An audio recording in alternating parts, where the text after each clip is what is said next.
நீங்க என்ன வேணாலும் கேட்டு பாருங்க, நீங்கள் அவன் காதில் விழும்படியாக கேட்டு பாருங்கள், அவன் கண்டிப்பாக தருவான்.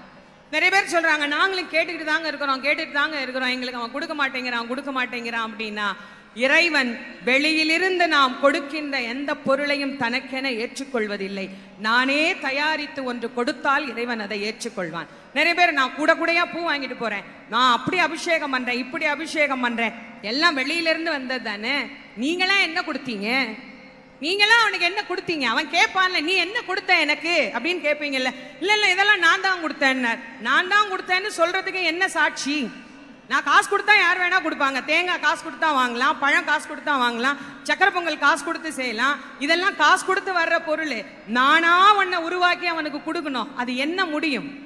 என்ன அவனுக்கு நானா கொடுக்க முடியும்? நானா அவனுக்கு தரக்கூடிய விஷயம் என்று ஒன்று இருந்தால் 2 சொட்டு கண்ணீர்.